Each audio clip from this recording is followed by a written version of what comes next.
Nicolas Maduro की ये story किसी फिल्मी स्क्रिप्ट से कम नहीं लगती।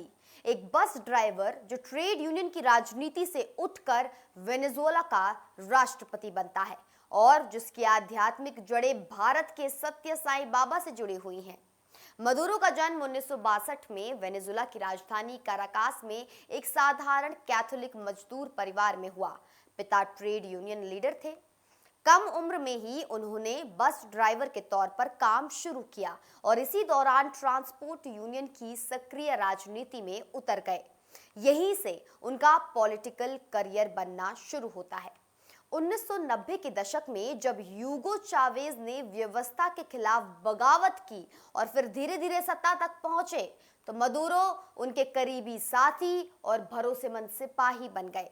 पहले यूनियन लीडर, फिर सांसद, फिर नेशनल असेंबली के स्पीकर और उसके बाद फॉरेन मिनिस्टर।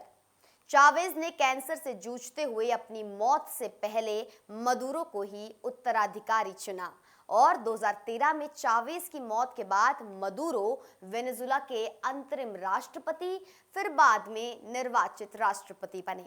उनकी जिंदगी का सबसे अनोखा हिस्सा भारत कनेक्शन है दोस्तों।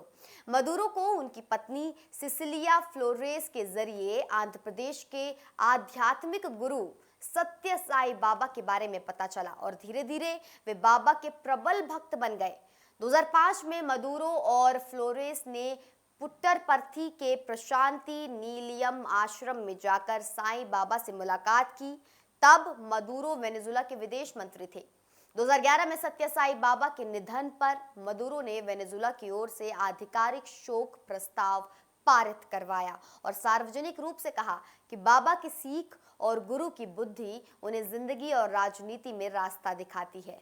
आज भले ही मदुरो को दुनिया में एक सख्त, विवादित और अमेरिका से टकराने वाला नेता के रूप में देखा जाता है, लेकिन उनका पर्सनल बैकग्राउंड, एक बस ड्राइवर से राष्ट्रपति की कुर्सी तक का सफर और भारत के एक आध्यात्मिक गुरु के प्रति उनकी गहरी श्रद्धा उनकी छवि को एक अलग ही परत देता है।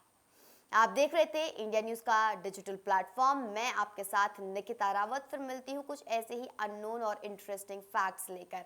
तब तक आप बने रहें सिर्फ और सिर्फ इंडिया न्यूज पर। धन्यवाद।